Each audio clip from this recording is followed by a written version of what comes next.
Bienvenidas y bienvenidos a este tercer bloque del programa de información continua de la Fundación Fernando Fuello Laneri, y nos acompañan esta tarde Jimena Orrego y Juan Ignacio Contardo. Estamos hablando hace un rato ya de las acciones de interés colectivo e interés difuso, algunos aspectos de ella. Y para comenzar este tercer bloque, entonces una pregunta para Jimena. Porque a diferencia de lo que sucede en otros lados, la representación, digámoslo así, de los consumidores es predominantemente en Chile de cargo de las asociaciones de consumidores y del Servicio Nacional del Consumidor. Entonces lo que quería preguntarte allí es, porque esa relación a veces ha sido fluida y otras veces no ha sido nada de fluida. Entonces quería preguntarte cuál es tu opinión de dos cosas, del rol, del papel que han tenido las asociaciones de consumidores en Chile protegiendo este tipo de casos, y cómo es su relación con el CERNAC. ¡Wow! Gran pregunta. La relación con el CERNAC, la verdad es que no es una relación institucional, sino que tiene que ver con el CERNAC de turno. ¿Quién es finalmente el dueño del CERNAC? Así de claro y así de duro. La verdad es que pareciera que nosotros, tanto las asociaciones de consumidores como el CERNAC, representamos intereses similares, pero no es así. El CERNAC es una agencia, se parece mucho a la Fiscalía, para hacer un símil con lo que la gente más conoce, digamos, y por lo tanto siempre van tras las multas, ¿ya? Y lo que nosotros hacemos cuando actuamos como asociación de consumidores, como legitimados activos, es que nosotros vamos detrás, más que de las multas, vamos detrás de las indemnizaciones a los consumidores. El CERNAC siempre intenta, incluso en los acuerdos, que haya una multa para el proveedor.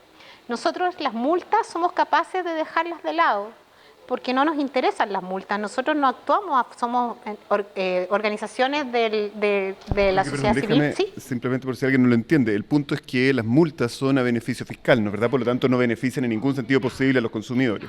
En nada. Entonces, nosotros como instituciones de la sociedad civil, lo que perseguimos es precisamente que sean los consumidores los beneficiados. Entonces no nos interesan las multas que van a beneficio fiscal, sino que por el contrario, que al consumidor que ha sido afectado en sus derechos como tal, se le indemnice, se le restituya, se le pague lo que efectivamente se le ha... Déjame preguntarte una cosa más sobre esto, porque recuerdo que los directores de ODECU y CONADECU, las dos principales asociaciones de consumidores en Chile, cuestionaron durante la tramitación de esta ley 21.081, que vino a modificar la ley del consumidor, una cierta marginalización de las asociaciones de consumidores respecto al CERNAC, que no se les habría dado todo lo que ellos necesitaban para poder proteger adecuadamente a los consumidores. En el diseño final de la ley, Jimena, ¿ustedes o las asociaciones de consumidores quedaron cómodas con esto? ¿O tú crees que algo más podría haber hecho la ley para favorecerlas, en fin? O sea, ¿cuál sería tu evaluación del tratamiento que le dio el 21.081 a las asociaciones? Sí, yo creo que quedamos mejor de lo que estábamos antes, sin duda alguna. Teníamos muchas restricciones para actuar antes. Había mucha desconfianza en el rol de las asociaciones de consumidores, aun cuando las asociaciones de consumidores son instituciones que son reconocidas en el mundo entero. O sea, hay en todas partes asociaciones de consumidores, colectivos de consumidores. Eso se hizo y se arregló. El problema que tenemos ahora es el reglamento de las asociaciones de consumidores. El reglamento de las asociaciones de consumidores que acaba de dictar el Ministerio de Economía, porque ni siquiera fue el CERNAC, fue el Ministerio de Economía del señor Valente. La verdad es que impone una cantidad de requisitos a las asociaciones de consumidores que uno no puede entender, como por ejemplo transparentar los honorarios de los abogados de las asociaciones de consumidores, cuando entonces yo preguntaría... Cuestión que a los proveedores no se les exige, ¿no es verdad? Entonces yo preguntaría, bueno, Entonces, señor de la Maza, si usted hace informes en derecho para proveedores, ¿me puede contar cuánto le pagan los proveedores a usted? ¿Por qué nosotros tenemos que contar dónde está el secreto profesional entre cliente y abogado? Entre otras muchas restricciones que nos ponen, pero que ahora se está discutiendo. El ministro Fontaine se abrió a la posibilidad de modificar ese reglamento que está por lo demás paralizado, así que vía reglamento en realidad nos han puesto muchas más restricciones de las que tenemos por ley. ¿Y ese es el estado actual de la cuestión? Ese es el estado actual, pero está sostenido, está detenido. Juan Ignacio, a propósito de lo de Jiménez y que hemos hablado, hemos rozado varias veces la 21.081, ¿no? Esta ley que viene a modificar la 19.496. Si tú tuvieras que evaluarla, pero esta vez no limitada a las acciones de consumidores, sino cuáles son los principales cambios que trae para efectos de las acciones de interés colectivo o difuso, ¿qué dirías? A ver, en lo que se refiere a las acciones de interés colectivo y difuso, yo creo que no cambió mucho. A ver, hubo algunas mejoras en el procedimiento de todas maneras. Hay algunas cuestiones relativas a la prueba, que es bien importante. De hecho, lo propusieron las asociaciones de consumidores.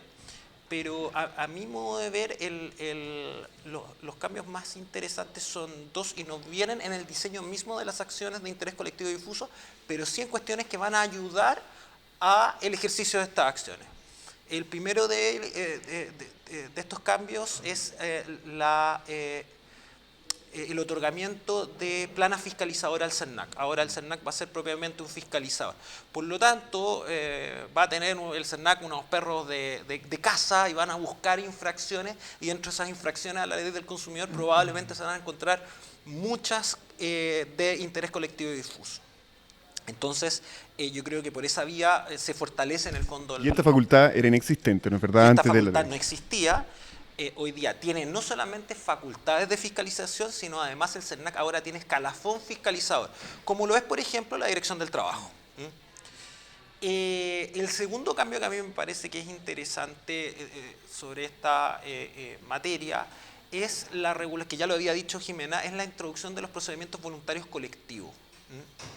¿Por qué? Porque el procedimiento voluntario colectivo lo que va a hacer de alguna manera es obligar al proveedor a traerlo a negociar, pero con una verdadera obligación y no como existía antes, que era del todo voluntario. Y si el proveedor no quiere, bueno, se van a ejercer las acciones colectivas correspondientes.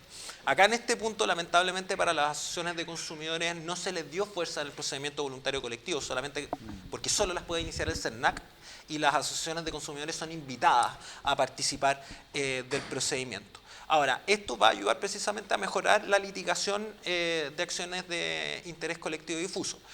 Los demás cambios más bien se refieren a cuestiones que había que cambiar, que ayudaban en la tramitación, pero no mucho más. Yo creo que esos son los dos principales cambios. ¿Y la inclusión del daño moral te parece relevante? A ver, la inclusión del daño moral colectivo me parece que es relevante, es atractiva. Déjame nada más interrumpirte por si vamos demasiado rápido. Simplemente es que antes de la 21.081 no existía la posibilidad de solicitar daño moral, ¿no es verdad? La indemnización por daño moral. Estaba proscrito explícitamente y ahora está explícitamente permitido, lo cual es una novedad enorme para el mercado, diría yo, ¿no? Claro, y el proveedor corre el riesgo a ser condenado a una gran cantidad de dinero en virtud de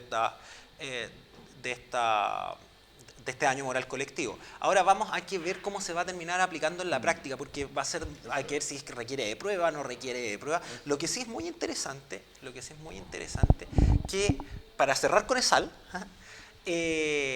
una de las vías para buscar indemnización en el caso de las aguas, más allá de los descuentos que están establecidos en la ley, es precisamente meter el daño moral colectivo en el acuerdo voluntario colectivo que el CERNAC está llegando con ESAL. Y esa sería una manera un poco interesante de juntar el procedimiento voluntario con el procedimiento de acciones de interés colectivo y difuso. Jimena, Juan Ignacio, nos ha alcanzado el tiempo, no es que hayamos alcanzado a terminar todo lo que tiene esto, pero ya habrá otra oportunidad y quiero agradecerle a las dos, la amabilidad de habernos acompañado. Este programa, así como todos los demás de la Fundación Fernando Fuello, pueden ser descargados o vistos del sitio web de la Fundación Fernando Fuello, de estadodiario.com y de idealex.press. Hasta nuestro próximo programa, entonces.